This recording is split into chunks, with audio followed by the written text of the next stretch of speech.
Hi everyone. In today's session, we will discuss about the ascent of sap, and here you will come to know about the path of ascent of sap and theories of ascent of sap. Okay, let's begin. So what is this ascent of sap? Okay, so the water after being absorbed by the roots, it is distributed to all the parts of the plant. Okay, so when the water is absorbed by the roots, it is obviously distributed to all the parts of the plant, and in order to reach the topmost parts of the plant, the water has to move upward through the stem. Okay, so this upward momentum of the water from the roots to the aerial part of the plant body is called as ascent of sap. Okay, or it is often called as translocation of the water. Okay, so the upward momentum of the water through the stem, and or you can say through the aerial part to the aerial parts of the plant body is known as ascent of sap. Okay, so now the question arises, how the water is raised or ascended in the stem in the redwood. So these redwoods are the tallest trees. Okay, so how these tallest trees they have the ascending the waters. Okay, so how the water it will reach to about 115 meters or 400 to 300 meters. Okay, so how water ascends to this height in plants, or what is the force that help to the ascent against the gravity? So what may be the path of ascent in plants?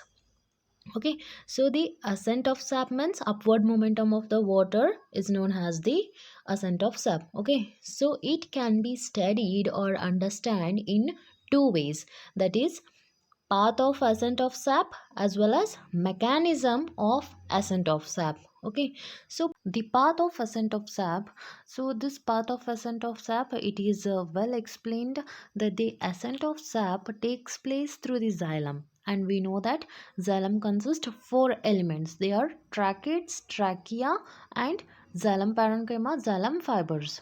Okay, so these all four elements help the water to move in the plants. So it can be shown in the following experiments like ringing experiment and balsam plant. So here in this ringing experiment, so the leafy twig from a tree is cutted under the water. So you can see here. So the leafy twig from the plant, it is cutted under the water and it is placed in a beaker filled with water. Okay, and a ring of the bark, all the tissues outer to the vascular cambium, so it is removed here. Okay, so all the tissues around the vascular cambium, it is removed. So what are the tissues here which are removed? So epidermis is removed, then cortical regions is removed, endodermis, pericycle, so these all are removed here. And after some times it is absorbed that the leaves above the ring part of the stem, it remained fresh and green. So it is because of the water, it is being continuously supplied to the upper part of the twig through the xylem. Okay, so here in ringing experiment, a leafy twig from the tree, it is cutted and it is placed under the water, and then a ring of the bark, here you can see. So the bark of the stem, it is removed. So that is vascular bundles, except the vascular bundles, all the other tissues here, they are removed. And after some times we will see that the leaves of the above here, so the leaves above the ring region, they remain fresh and they remain green here. Okay, so this shows that the water is supplied with the help of the xylem here. Okay, then another experiment, here you can see the leafy twig of the balsam plant. So this balsam plant, it is nothing but the semi transparent stem. So this plant, it is having semi transparent stem. So with the help of this transparent stem, so we can see the ascent of sap, it is moving with the help of the xylem. Okay, so here in this experiment,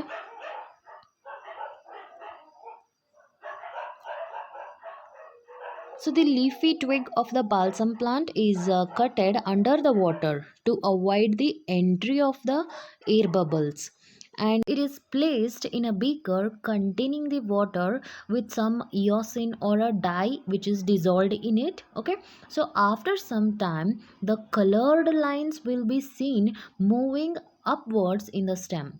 So if the sections of the stem are being cutted at this time, only the xylem elements will appear to be filled with the colored water. Okay, so by this we can prove that the path of ascent of sap is usually taking through the xylem.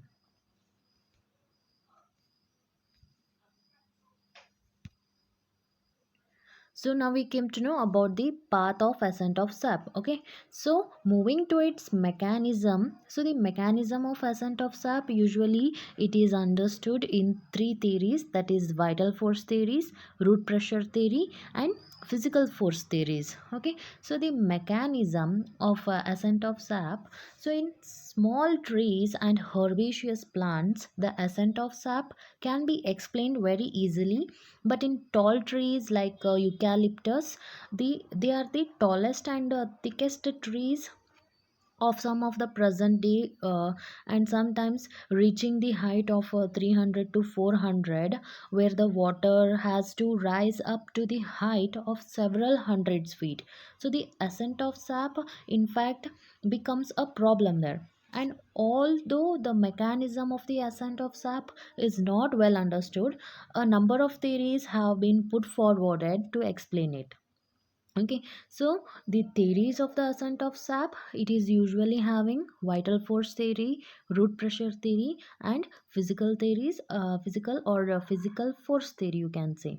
Okay, so the first one we will discuss here, that is vital force theory. So the vital force theory, the supporters of the vital force theory, they think that the ascent of sap is under the control of the vital activities in the stem. Okay, so the people who supported the vital force theory, they thought that the ascent of sap is under the control of the activities in the stem. Okay, so there are two types of theories to understand this vital force theory in the ascent of sap mechanism. They are Godlewski relay pump theory, which is also known as Godlewski theory, and Boss theory. The second one, it is the Boss theory. It is also known as pulsation theory. So the first one, here we will understand the Godlewski relay pump theory. So according to the Godlewski, in 1884, the ascent of sap takes place due to the pumping activity of the cells of the xylem parenchyma. So, which are the living cells? Okay. So, according to Godlewski, the ascent of sap takes place due to the pumping activities of the xylem parenchyma. They are the living cells. Okay, so the cells of the medullary rays, which are also living in some way, such as they have the changes in their osmotic pressure. Okay, so when their osmotic pressure becomes high, they draw the water from the lower vessels and their osmotic pressures become slow. So these xylem parenchyma and the medullary rays, they are the living tissues, and in these tissues, when the osmotic pressure becomes high. Okay, so here you can see it is a parenchyma cells. So here when the osmotic pressure it is high, so they draw the water from the vessels, and they draw the water from the lower vessels. They are nothing but the xylem vessels. Okay, or you can say that they are the trachea. The vessels are also known as the trachea, xylem trachea. Okay, so when the osmotic pressure of the living tissues is high, they draw the water from the xylem vessels, and when they draw the water, the osmotic potential again it becomes very low. Okay, so now due to the low osmotic potential or the pressure, the water from the cells of the xylem parenchyma is pumped into the above vessels. Same, the cycle repeats here. Okay, so this theory is seemed only the hypothetical, and it was further discarded by the experiments of a few of the scientists who demonstrated the ascent of sap continues even in the stem, and in which the living cells have been killed by the uptake of the poisons. Okay, so this theory it was later removed, and then according to this Boss theory, so, according to this Boss in 1923, the upward translocation of water takes place due to the pulsatory activity of the living cells. So, the pulsatory activity means vibrating activities. So, the vibrating activities of the living cells of the innermost cortical layer just outside the endodermis. So, what happens here? So, the upward translocation of the water takes place with the help of the vibrating activities of the living cells which are present in the innermost cortical of endodermis. And this theory was also rejected because many workers could not repeat his experiment, and many others found no correlation between the pulsatory activity, and pulsatory means it's the vibrating activities in the cells. Okay, so this theory was also rejected, and Bose in his experiment used the electric probe which was connected to the galvanometer. So the galvanometer it is an instrument.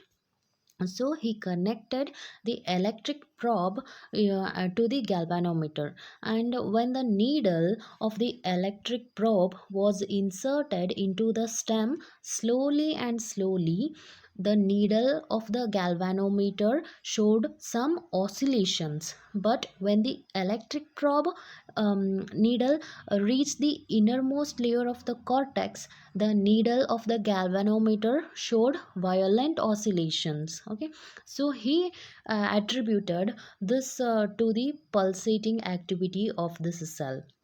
So after this, many of the workers or the scientists they studied this theory and they rejected it.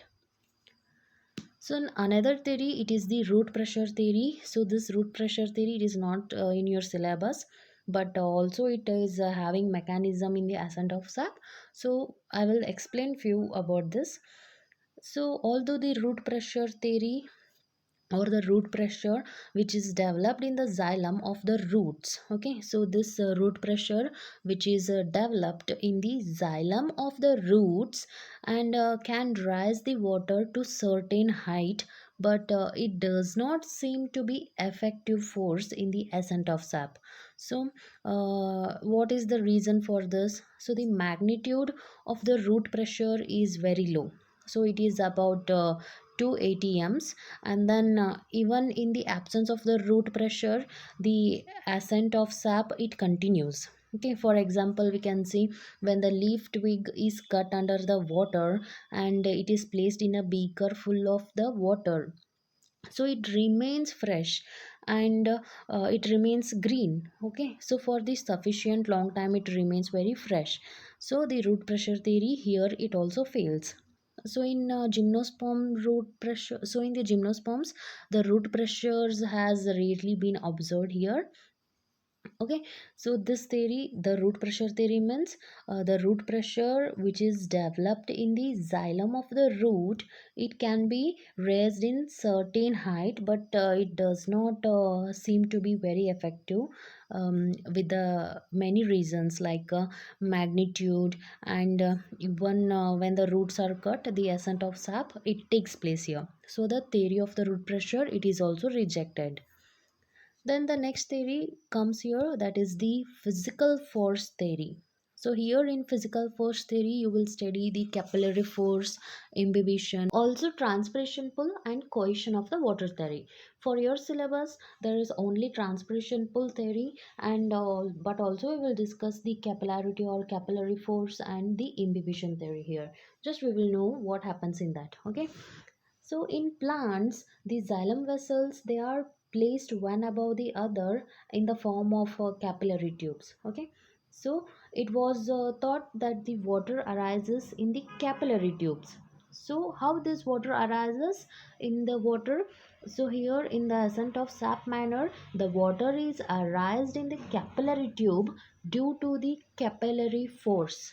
Okay, so as the name says, the water is sent or raised up in the form of ascent of sap that is taking place in the xylem. So it is in the form of capillary tubes and due to the capillary force. Okay, so that is why it is said as the capillary tubes. So here the water is rises in the capillary tube due to the capillary force. Okay, in the manner of the ascent of sap, which is usually taking in the xylem. And then in imbibition, so one of the scientists known as Sach in 1878, he supported the view that the ascent of sap could take place by the imbibition through the walls of the xylem. Okay, so the supporters of this theory, like Salk in 1878, according to him, the ascent of sap is taking place by the imbibition through the walls of xylem. Okay, so according to him, the ascent of sap is going to take place through the imbibition process that is going in the walls of the xylem. And nowadays, now it is well known as the imbibitional theory. So according to nowadays scientists, they suggested that the ascent of sap in the imbibitional theory, it is because it takes place through the lumens of the xylem elements but not through the walls. Okay, so now it is declared as the ascent of sap is going to take place through the lumens of the xylem elements and not through the walls. For example, they gave a leafy twig is cutted under the water, okay, as before, and the cut end is dipped in the melted paraffin wax for some times. Okay, and then a thin section of a stem near cut end is removed to expose the cell walls, and then the twig is transferred to the beaker containing water, and then the twig, as soon the welds means getting wetted. So as the lumens of the xylem elements have been plugged by the wax, so by this, they declared that the ascent of sap is going to take place with the help of the lumens of xylem elements, but not through the walls of the xylem. And next one, that is transpiration pull, or you can call it as the cohesion of the water theory. So before understanding this, we have to understand the cohesion and adhesion. Okay. Then what is cohesion now? So as we are talking about the ascent of sap, here it is related to the water, and hence we will take the water molecules. Okay, so cohesion means the water molecules which remain attracted by the force, or where cohesion means usually it is the attraction force between the molecules of the same type. Okay, addition means it is the attraction force between the molecules of different types. Okay, cohesion means attraction of the same molecules. Addition means attraction between the different types. Okay, so this theory, this cohesion tension theory, it was proposed by the Dixon and Joly in 1894, and it has been supported by the Renner in 1911 and in the year 1915 too. And a few supporters like Curtis and Clark and also the Leavitt, they supported this theory. So this theory, it is based on the features like cohesive and adhesive properties of the water molecules to form an unbroken continuous water column in the xylem. Okay, so this theory is usually based on the cohesive and adhesive properties, and then the transpiration pull also plays a role here, or the tension which is exerted on the water columns. So these are the properties on which the transpiration is usually dependent. So the transpiration pull theory, it is based on the cohesion and adhesive properties. So this cohesive and adhesive properties of the water molecules, they make the unbroken continuous water column in the xylem. Okay, so the properties of the cohesive and adhesive characters, they make the xylem unbroken. Okay, then due to this the water flow is continuous here. And also another character, due to this unbreaking continuous water flow in the xylem, there is a tension which is exerted on the water columns. The plants have continuous xylem vessels which are extending from the roots to the top of the plant. Okay, so then the xylem vessels are tubular structure which are formed by the superimposition of the cells with one end to the another end. And here one end of the xylem tube is connected with the root hair, like a pericycle, endodermis, and a cortex of the root, and the another end it is connected to the substomatal cavity which is present in the mesophyll cells. And these xylem vessels, they are filled with the continuous water column. Okay, so then the water is filled in the xylem vessels, it is due to the cohesive and adhesive properties. And the water molecules have the mutual attraction, strong mutual attraction, that is known as the cohesive force. And adhesive force means the attraction force between the molecules of the different types, that is the adhesive property. And the cohesive and adhesive forces, they help the water molecules to be in the form of water column. Okay, then the water column, they cannot be broken or pulled away from the xylem walls because of the cohesive and adhesion. And the transpiration, it results in the loss of water from the mesophyll cells of the leaves.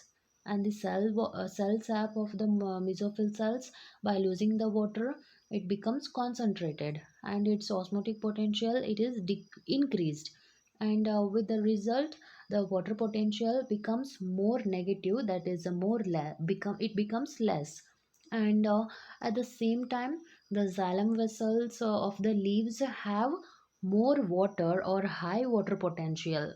So the water is drawn from the xylem of the water column, and the pull or the tension is generated at the top of this water column, and it is transmitted downwards from the petiole or the stem, and finally it reaches to the roots. Okay, so then this results in the upward momentum of the water and passive absorption of the water from the soil. And one of the main criticism brought against this theory is the presence of the air bubbles in the xylem vessels. Obviously there are presence of the air bubbles in the xylem vessels. Okay, so one of the scientists named as Kopman in 1902, he demonstrated the presence of the air bubbles in the xylem vessels, and he criticized this theory. Okay, so but the Renner and Bode in 1911 and 1912, and another scientist known as Scolander in 1957, they confirmed that the presence of air bubbles in the xylem vessels do not interfere with the continuity of the water column in the plants and also in the ascent of sap. Okay, so when the transpiration is going to take place in the leaves at the upper part of the plants, the water evaporates from the intercellular spaces of the leaves to the outer atmosphere with the help of the stomata. Okay, so the more water is released into the intercellular spaces from the mesophyll cells, and in turn the mesophyll cells, they draw the water from the xylem of the leaf. Okay, so due to this all, the tension is created in the water in the xylem elements of the leaves, and this tension, it is transmitted downward to the water in xylem elements of the root through the xylem of the petiole and stem, and the water is then pulled upward in the form of continuous unbroken water column to reach the transpiring surface up to the top of the plant.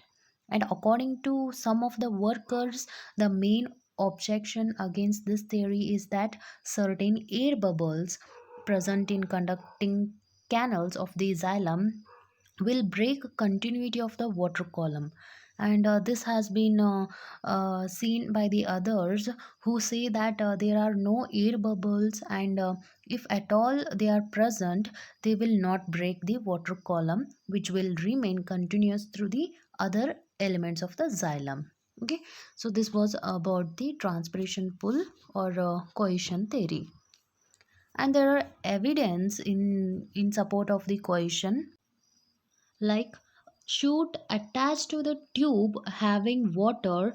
And when this chute which is attached to the tube which is having water, and it is dipped in a beaker having mercury, and it can cause the movement of the mercury into the tube, showing the transpiration pull. So this can be an evidence also. And another evidence, when a branch cut off from rapid transpiring plant, so the water snaps means the water comes out or comes away from the cut end, showing that the water column is under the tension. Okay, so another example, when you cut the tree at its base, sometimes the tree will water snaps, or it sends the water away from the stem. So this can be the root pressure, or it is due to the tension created in the cutted region or in the water column. So this can be an evidence of the cohesion. And also, the maximum tension observed in water column is about 10 to 20 atmosphere, and then it is sufficient to pull the water to the top of the tallest tree of even more than 130 meters in height. And the tension, it cannot be break due to the continuity of the water column, and due to the properties of the cohesive and adhesive properties also. So these are the few evidence, and also I have mentioned few of the evidence here, you can go through that. So I hope you guys understood well about the ascent of sap and the theories of the ascent of sap in this session. Thank you.